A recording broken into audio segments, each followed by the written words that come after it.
Chapter 1. The Outcast of Zinther. The planet Zinther orbited a pale green sun at the edge of the Solarian Nebula, a dazzling cosmic cloud that stretched across the sky. Zinther was a place of supreme beauty, home to the Kreegal Empire, a race known for their towering stature, shimmering purple skin, and a strict social order that worshipped aesthetic perfection.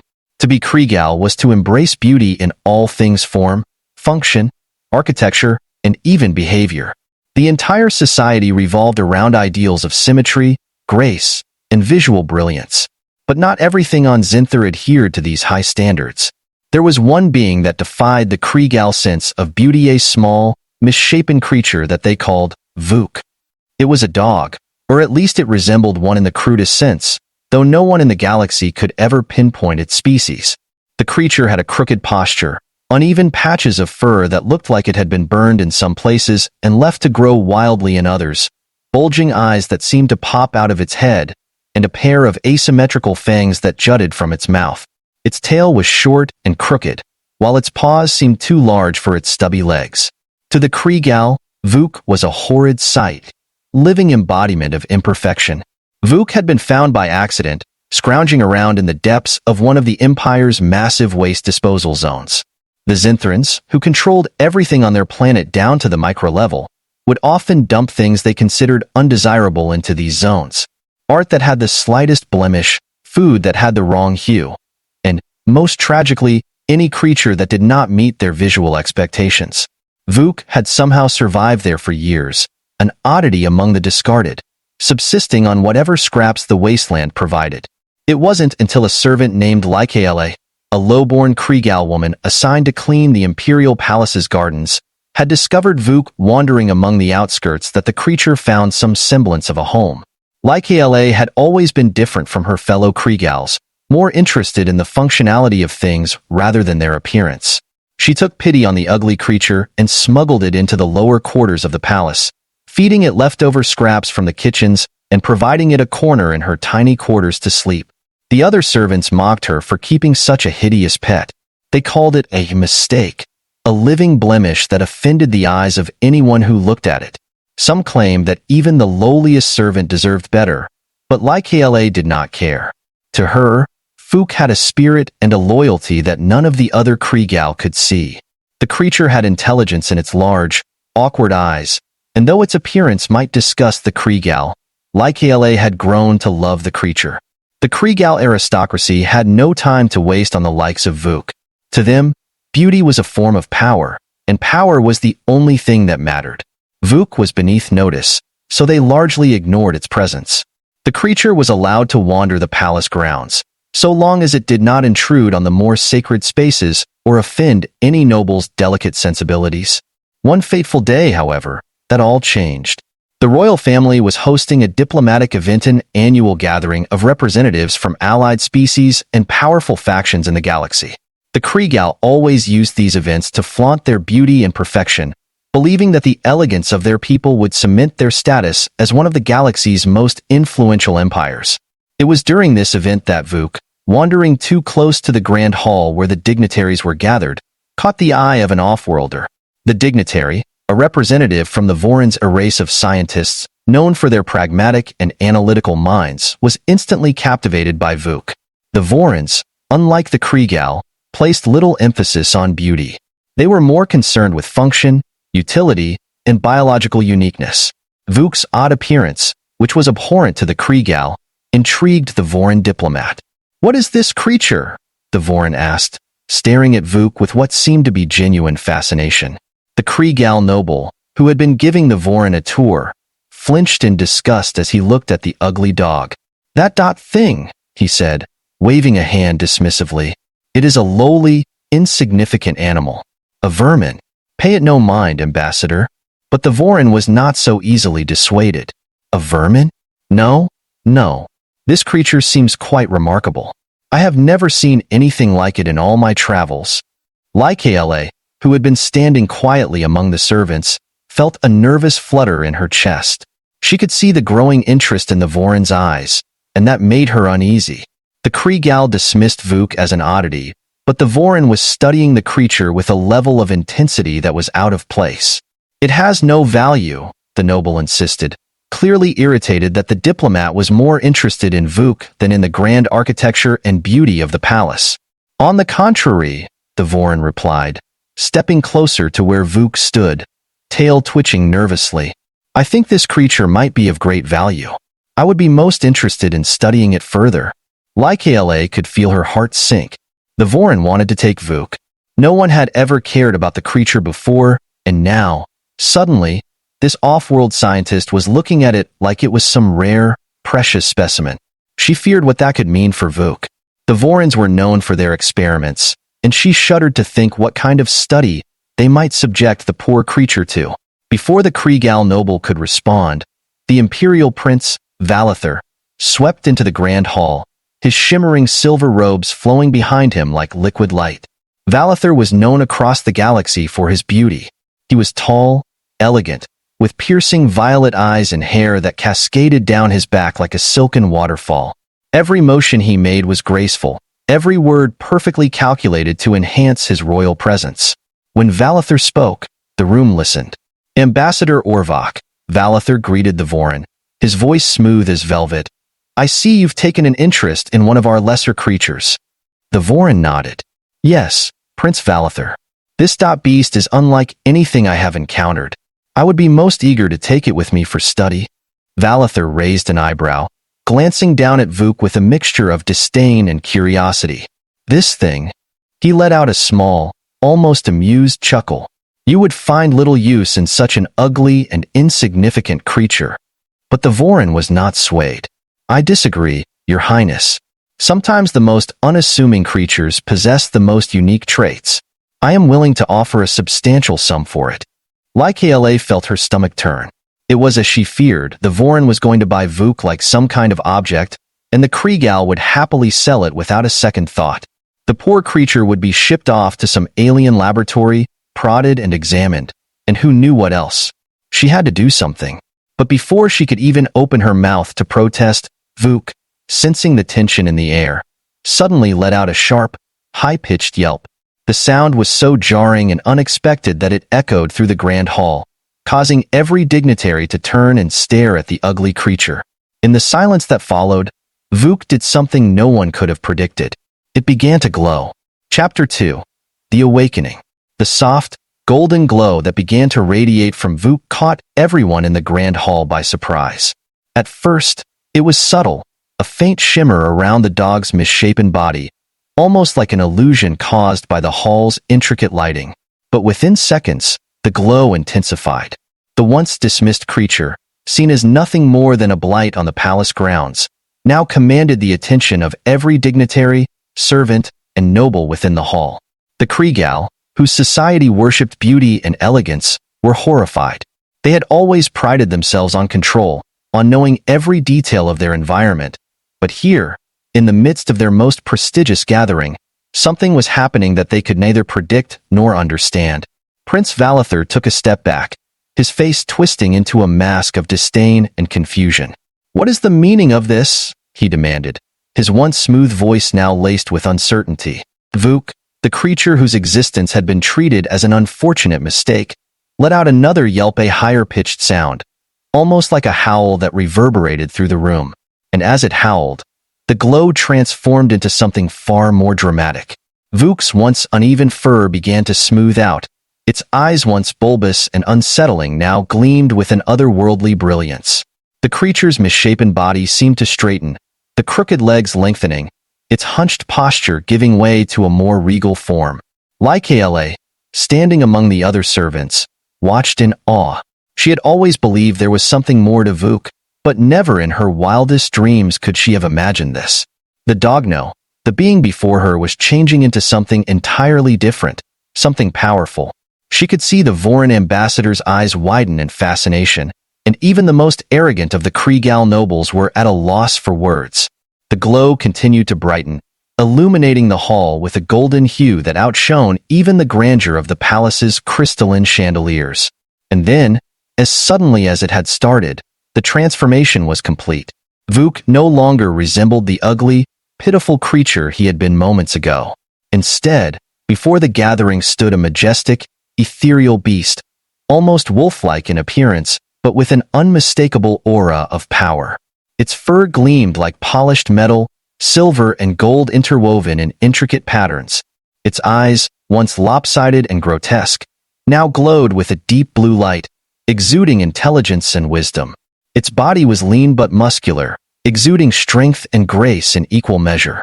The hall was silent. No one dared to speak as they stared at the magnificent creature that had once been the ugliest thing on Zinther. The Kriegal, who had scorned Vuk for his appearance, were now frozen in place, unable to comprehend the transformation they had just witnessed. Prince Valather, though visibly shaken, was not one to let go of his composure so easily. This is some kind of trick," he declared, his voice rising with frustration. "A mere beast cannot possess such power. This is a mockery of our sacred gathering."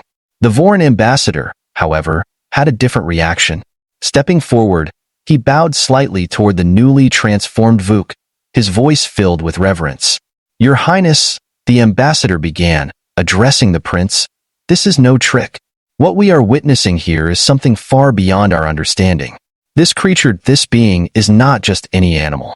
It holds within it a power I have never encountered before. We must study it, understand it." Valather's frustration only grew. He had always been in control, always the most admired and revered in any room. But now, all attention had shifted to this thing. He could feel the eyes of the gathered dignitaries shifting from him to Vuk, and it stung his pride. "I will not have this abomination overshadow my court," he declared, his voice trembling with anger. Lycaele, who had remained silent throughout the ordeal, felt a surge of fear. She knew what Valather was capable of. The prince's vanity was legendary, and his cruelty to those who threatened his status was well known. If he saw Vuk as a threat, there was no telling what he might do. She had to protect the creature, but what could a mere servant do against the will of a prince? Before Valather could act, however, Vuk did something that no one had expected. The creature turned its gaze toward the prince, its glowing blue eyes locking onto his.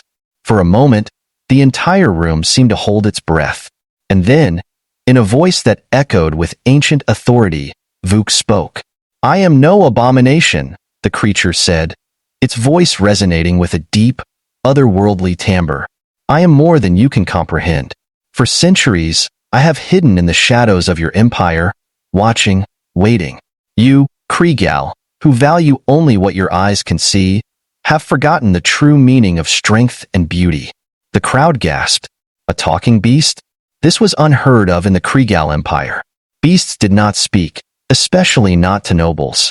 But here, in the grand hall of the empire, Vuk stood, addressing them with a voice of undeniable power. "You discarded me, left me to rot in your waste," Vuk continued, taking a step forward.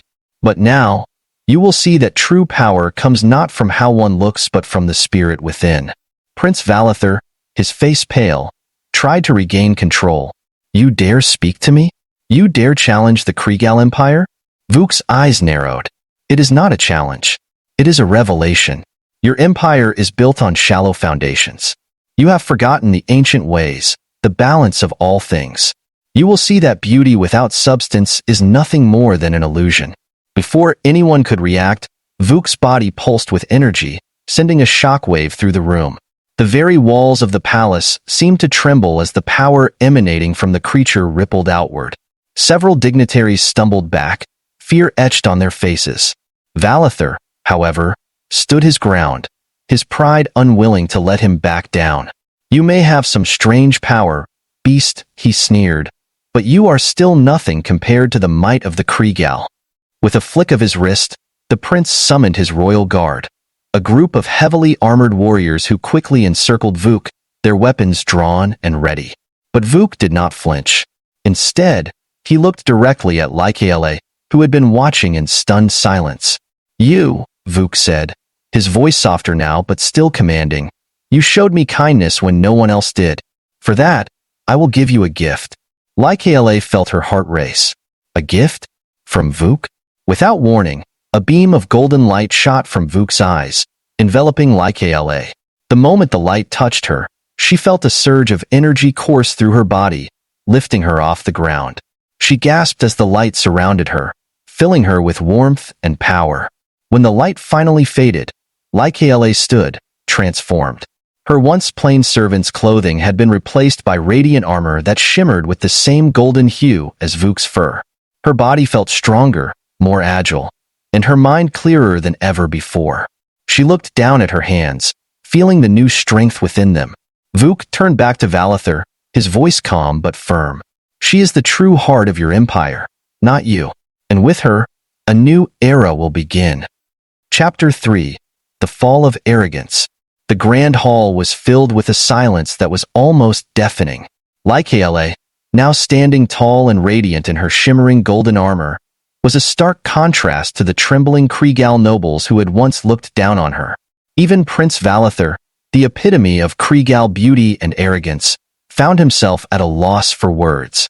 The guards, who had been poised to attack Vuk, now hesitated, their once steady hands faltering. No one had expected a simple servant like Lycala to be chosen, let alone transformed, into what seemed like a guardian of immense power. But the fear that gripped the room was not just because of Vuk's unexpected transformation or the gift bestowed upon Lycala, was because, for the first time in the history of the Kreegal Empire, their ideals were being questioned. The belief that only physical beauty and power mattered was unraveling before their very eyes. Valather clenched his fists, his pride wounded beyond repair.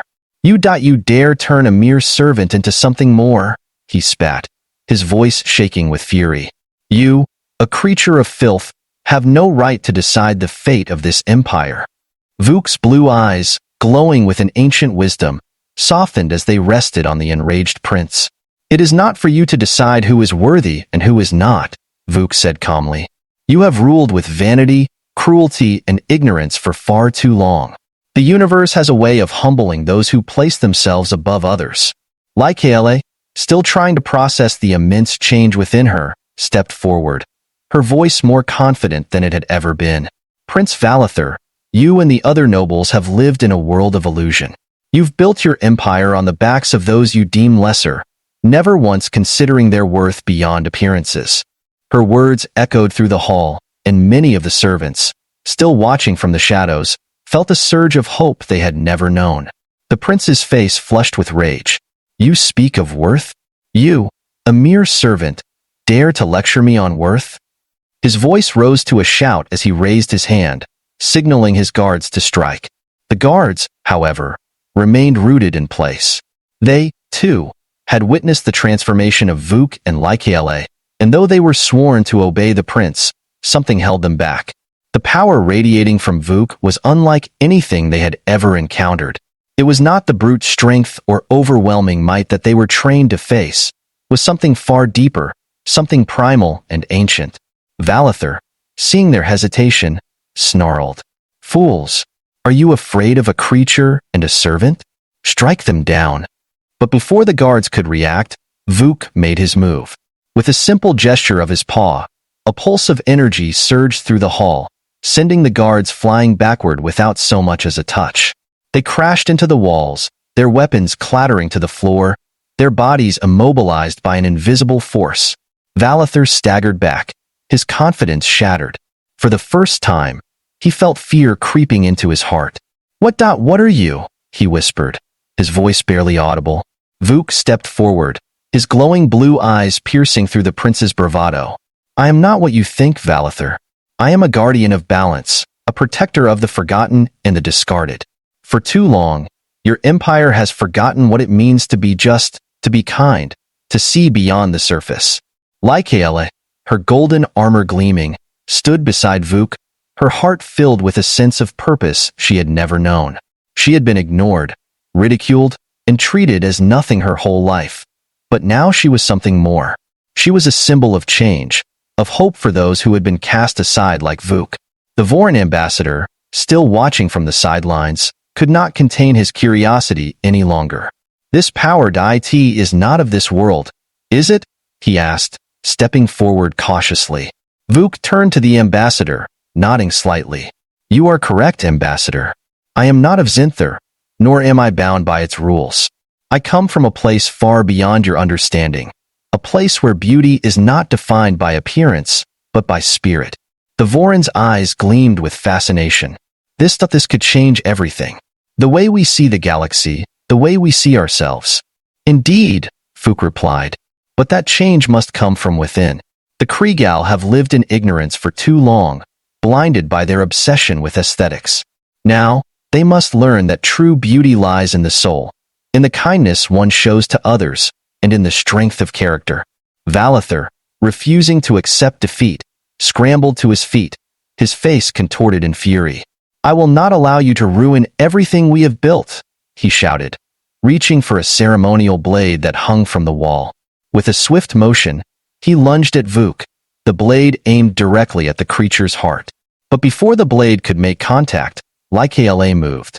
In a blur of golden light, she intercepted the strike, her newly enhanced reflexes allowing her to catch Valather's wrist with ease. The prince stared in disbelief as his arm was held in place, unable to move against her strength.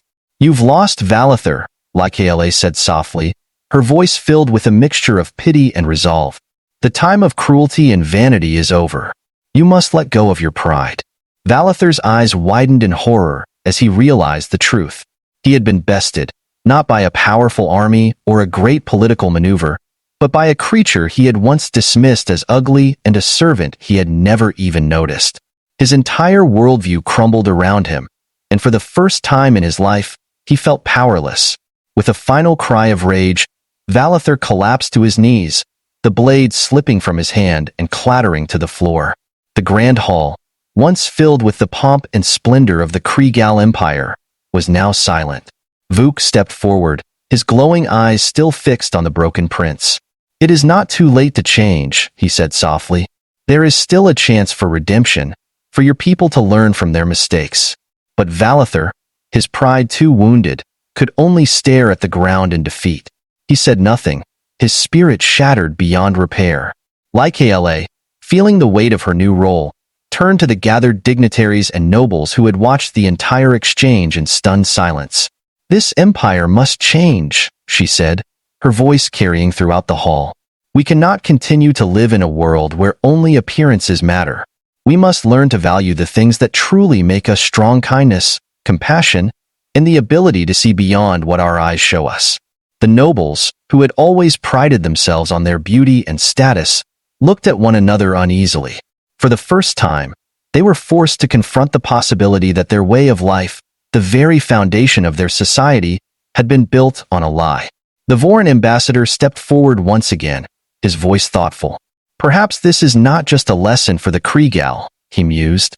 "Perhaps this is a lesson for all of us. In our pursuit of power and perfection, we may have forgotten the most important aspects of life." Vuk nodded. "Indeed, the galaxy is vast, and every species has something to learn. But for now, Zinther must rebuild, and it must do so with humility." As the hall slowly emptied, with the nobles leaving in a daze, Lycala turned to Vuk. "What happens now?" she asked, still adjusting to the incredible power flowing through her. Vuk smiled, his once harsh appearance now radiating warmth. "Now, you lead. The Krigal must learn from their mistakes, and you, Lycala, will be the one to guide them." Lycala felt a surge of responsibility wash over her, but also a sense of purpose. For the first time in her life, she was more than just a servant. She was a protector, a leader, and a symbol of the change that Zinther desperately needed. Chapter 4: The New Dawn. The light of Zinther's pale green sun began to filter through the enormous windows of the imperial palace, casting long shadows across the now empty Grand Hall. Outside, the once still gardens and courtyards were alive with movement as news of the events inside the palace spread rapidly across the city and beyond. The people of Zinther, known for their rigid adherence to the Krigal ideals of beauty and power, now faced a revelation that shook their very foundations. In the wake of Prince Valather's defeat, the Krigal aristocracy found themselves unsure of what would come next. The nobles, once so proud and self-assured, retreated to their homes, grappling with the unsettling idea that their way of life had been built on superficiality and cruelty. The servants, the common folk, and those who had lived on the fringes of Krigal society began to talk whispers of change, hope, and a future where their worth would no longer be defined by appearances. In the center of it all, Lycala stood, now transformed into a radiant figure of power and authority. Clad in the golden armor bestowed upon her by Vuk, she was no longer the lowly servant who had toiled in obscurity. She was a beacon of change, a symbol of a new era for Zinther. Vuk, still by her side, had returned to his calmer, regal form, though his presence remained as commanding as ever. His once despised appearance had transformed into something almost ethereal, a creature of undeniable strength and wisdom. He watched the unfolding events with a quiet sense of satisfaction, knowing that his mission, though unexpected, was nearing completion. As the sun fully rose, casting its soft green light across the city, Lycaele stood at the palace balcony, looking out over the vast expanse of Zinther. The people had begun to gather below, their eyes turned toward her with a mixture of curiosity and hope. Among them were not just nobles, but commoners, servants, and those who had been disregarded by the empire for so long. The time for silence had ended. Taking a deep breath, Lycaele raised her voice, her words carrying across the plaza like a gentle breeze. People of Zinther, for too long we have lived in a world where beauty was the only thing that mattered. We have judged others by their appearance, by their status, and by their conformity to what we considered perfect. But today, we have learned that there is more to life than what we see on the surface. The crowd, now numbering in the thousands, remained silent, hanging on her every word. Even the Kregal aristocrats, standing further back, could not ignore the truth of what she was saying. Our empire has thrived, yes, Lycaele continued, but it has done so at the cost of kindness, compassion, and wisdom. We have cast aside those who did not fit our narrow ideals, ignoring their true worth. I was one of those people overlooked, forgotten, treated as nothing more than a servant. But now, with the help of one who we all once scorned, I stand before you as proof that we can change. She turned slightly to look at Vuk, whose glowing blue eyes met hers with a sense of shared understanding. This creature, this being we once called ugly and unworthy, is the reason we are here today. He has shown us that true power does not lie in how we look or the status we hold, but in the strength of our hearts and the goodness of our souls. Vuk stepped forward, his voice deep and resonant, carrying through the air like a rumble of distant thunder. People of Zinther, you have a choice before you.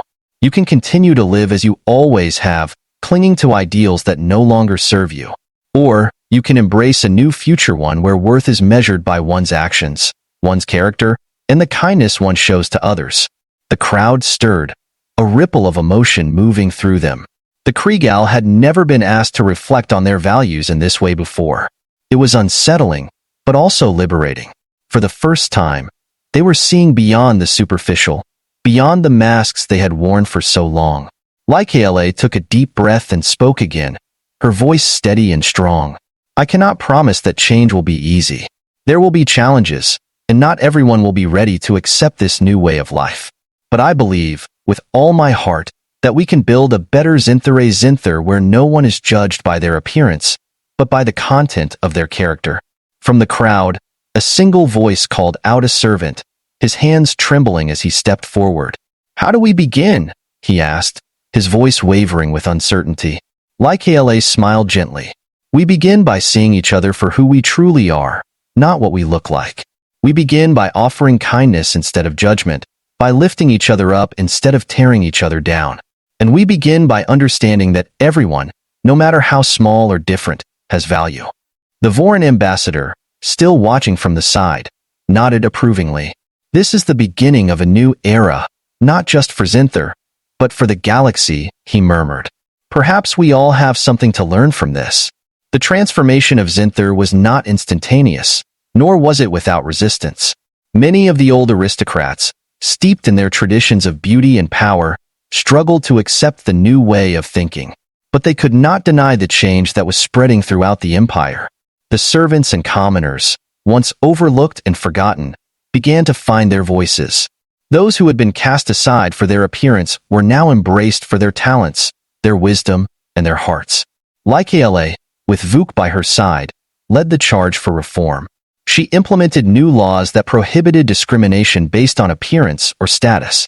Education, once reserved for the elite, was made accessible to all, and the empire began to flourish in ways it never had before. Art, music, and science all blossomed as people from all walks of life were encouraged to contribute. The Kriegel began to learn that true beauty was not something that could be seen with the eyes, it was something that could only be felt in the heart. As for Vuk, his mission was complete. He had come to Zinther as an outcast, a creature of scorn and rejection, but he had shown the Kriegel the true meaning of strength and worth. With a quiet farewell to Likala, he left the palace one morning, disappearing into the wilderness beyond the city. Where he went, no one knew, but his legacy lived on in the hearts of the people he had touched. Likala, now revered as a leader and a visionary, continued to guide the empire with wisdom and compassion. She never forgot the lesson that Vuk had taught her, that even the most unlikely among us can change the course of history. And so, the empire of Zinther entered a new dawn, a time of unity, growth, and understanding. The galaxy watched in awe as a society once obsessed with appearance transformed into one that valued the true essence of its people.